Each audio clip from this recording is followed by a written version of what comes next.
Pintus'un maskeli antrenmanında en iyi performans hangi futbolcu gösterdi? Arda Güler'in bu antrenmanlardaki performansı nasıldı? Real Madrid ve Arda Güler'den haberler, hepsi ve daha fazlası bu videoda olacak. Hazırsanız başlayalım. Evet arkadaşlar, Antonio Pintus'un maske testinde Arda Güler tüm takım içinde en iyi sonucu elde etti. Yanlış duymadınız dostlar. 90 dakika oynayamaz denilen Arda Güler bu antrenmanda en iyi sonuçları elde eden futbolcu oldu. Arda Güler'i gerçekten gönülden tebrik ediyoruz dostlar. Arda Güler sessizce değil, verilerle konuşuyor. Real Madrid'de son 2 lig maçında da 11'de başlayan milli yıldız, kulübün uyguladığı maske testi sonuçlarında takım arkadaşlarının tamamını geride bıraktı. İnanılmaz. Marca gazetesinin başlığı: Türk mücevheri artık sadece yetenek değil, elit fiziksel seviyede. Arkadaşlar, bundan sonra Real Madrid'de Arda Güler'i 90 dakika oynatmayan hocanın hesabı belgelerle sorulacak. Bu Arbeloa olur, bu başkası olur, bu herhangi bir teknik direktör olabilir. Arda Güler artık kesinlikle 90 dakika oynayacak bir oyuncudur. Kadroya yazılacak ilk isimlerin en başında gelir. Yani dökülen Real Madrid'de en çok kimin performans gösterdiğini veriler ortaya döktü. Umarım artık sesiniz kesilir Arda Güler'i eleştiren arkadaşlar. Sezon genelinde 34 maç, 2114 dakika, 3 gol, 12 asist. Piyasa değeri 90 milyon euro, Transfermarkt'ın haberi. Ben piyasa değerini 138 milyon euro diye biliyorum. Yanlış biliyorsam yorumlar kısmına yazın arkadaşlar. Arda Güler'in güncel piyasa değeri ne kadar? Arda Güler için fiziksel tartışması kapanmıştır. Arda Güler artık hem fizikli bir oyuncudur, hem kondisyonu yerinde bir oyuncudur, hem de dünyanın en iyi oyun kurucularından birisidir artık. Tartışmaya kapalı. Franco Boştantuono, Jude Bellingham mı? Onu çok seviyorum. Çok harika birisi. Bana çok yardımcı oldu. Real Madrid'in Phil Foden için dünya rekoru kıracak bir teklif hazırladığı bildiriliyor. Phil Foden Real Madrid için gerçekten mükemmel olur. Özellikle Rodrigo ve Mastantuono'nun oynadığı o ileri sağ üçlüde efsane oynar diye düşünüyorum. Yani Real Madrid'e çok yakışacağını düşünüyorum dostlar.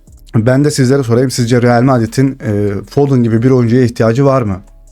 Arda Güler'i ileri üçlüde tekrardan deneyebilirler mi dostlar? Ancelotti biliyorsunuz denemişti. 6 şutta 6 golü vardı Arda'nın o pozisyonda. Belki de bu maçta denenebilir. Çünkü Vinicius yok ve Jude Bellingham yok. Vinicius kart cezalısı, Jude Bellingham da sakat ve Şampiyonlar Ligi maçlarında Rodrigo kırmızı kart cezalısı, 2 maçta da oynamayacak Benfica'ya karşı. Bu bölgede Arda Güler değerlendirilebilir mi? Sizlere soruyorum. Evet, az önce dediğim şey, Jude Bellingham sakat ve Vinicius Junior cezalı, pazar günü Valencia maçında forma giyemeyecekler.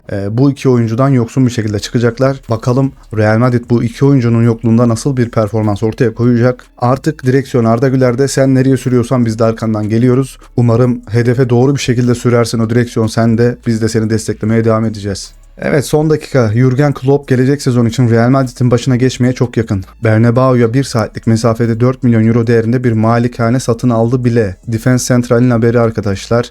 Onlar da böyle bir haber yapmış. Luis Enrique haberleri vardı bugün ve Tuchel sizce Real Madrid'de nasıl olur arkadaşlar? Bellingham'ı da çok sevmediğini biliyoruz Tuchel'in. Milli takımda oynatmamaya çalışıyor onu. Yani elinden geldiği kadar oynatmamaya çalışıyor.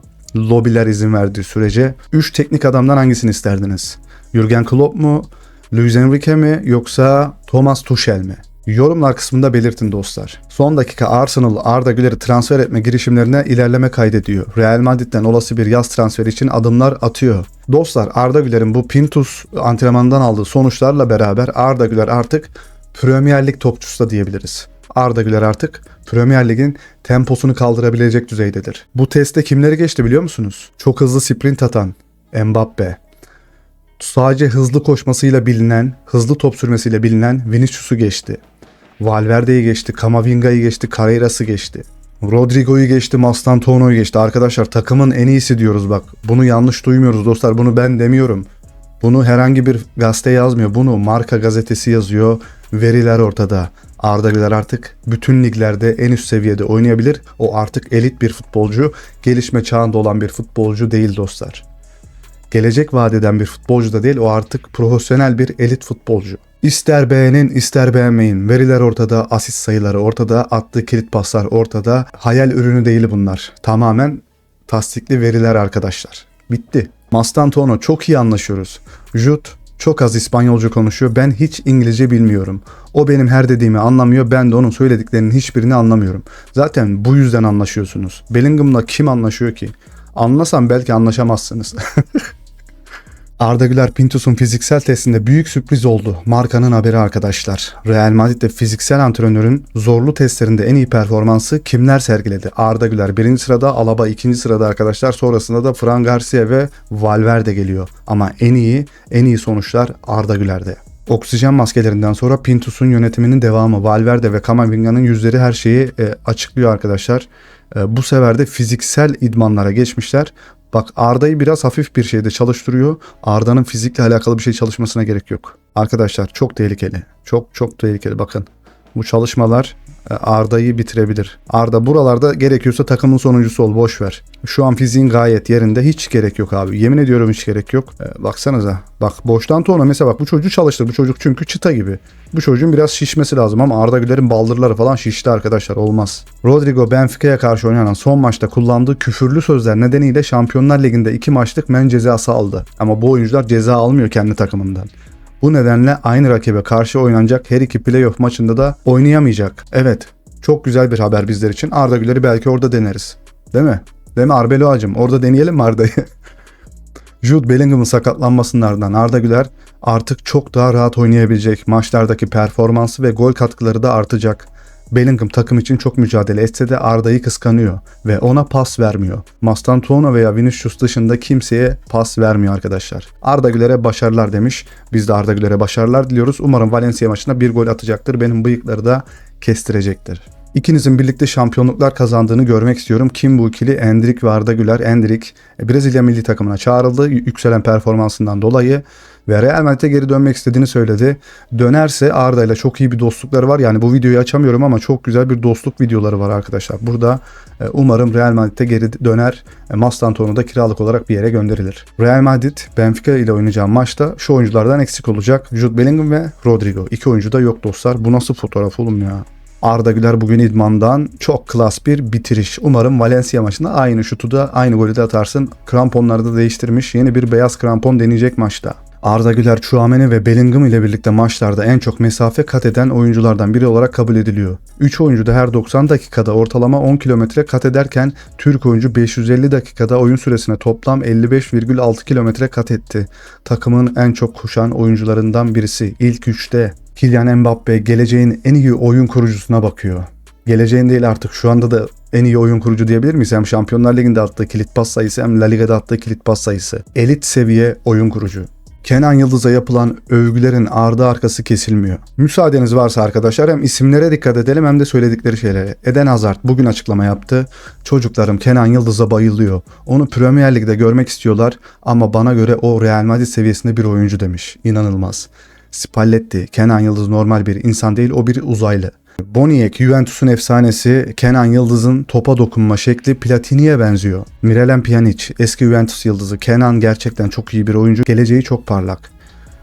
Juventus kadın takımı kaptanı. Gerçekten çok alçak gönüllü, saygılı, terbiyeli bir çocuk. Zinedine Zidane.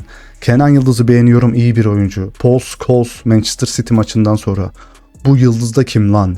Alessandro Del Piero. Beni Kenan'la karşılaştırmalarını seviyorum. Paul Pogba. Kenan'ı ilk antrenmanda gördüğümde dedim ki vay be, bu çocuk A takımın kalıcı parçası olmalı. David Luiz. Yıldız saf yetenek açısından öne çıkıyor. O bir fenomen. Leonardo Bonucci. Kenan'ın mentalitesi ve çalışma etiği inanılmaz. Hediye gibi bir yetenek demiş. İnanılmaz, şu isimlere bakın dostlar. Ve o bizim yıldızımız. Kenan Yıldız'a söyleniliyor. Ve Kenan Yıldız Atalanta maçında oynamadı. Atalanta'ya da 3-0 yenildi Juventus. Kenan yoksa Juventus yok abi. Kenan Yıldız, Arda Güler ve Dean Huijsen. Evet, bu üçü belki de bir gün Real Madrid'de birlikte forma giyeceklerdir. Ne dersiniz? Üçü de çok iyi dostlar. Özellikle Dean Huijsen ve Kenan Yıldız çok eskiden arkadaşlar. Şimdi Arda'yla da Huijsen çok iyi arkadaş. Üçü bir araya gelip lobi kurun anasını satayım. Arda Güler çocukluğuna bakıp şöyle diyor. Küçük adam, gerçekten başardık. En sevdiğim Arda Güler fotoğrafı şu. Hemen yan tarafta da çıktı. Kanalımıza abone olup bildirim zilini açarsanız çok seviniriz dostlar. Videomuza like attıktan sonra hype haklarınızı da kullanmayı unutmayın. Ve hepinizi de canlı yayınlara bekliyorum dostlar. Bu olaylarla ilgili, bu haberlerle ilgili dün bir yayın açtım. Onu da kartlara ve video sonuna bırakırım. O yayını da izlemeyi unutmayın. Çok güzel bir yayın oldu. Bellingham'ın burada olmasının tek sebebi babasının Real Madrid taraftar sayfalarını finanse etmesi. Arda Güler bu sezon 10 kat daha iyi ama kimin umrunda? Dünyanın en iyisi Bellingham değil mi? Madrid sayfaları. Aynen. Devam. Trent Alexander-Arnold ve Arda Güler'i paylaşmış Real Madrid'in resmi sayfası. Arda Güler bayağı eğleniyor. Yüzü gülüyor. Gülmeye de devam etsin. Allah'ım o yüzündeki gülmeyi eksik etmesin. Desteklerimizi ona sunacağız. Tüm desteklerimizi ona vereceğiz. Onun arkasındayız. Arda Güler artık bizim davamız oldu. Kenan Yıldız bizim davamız oldu.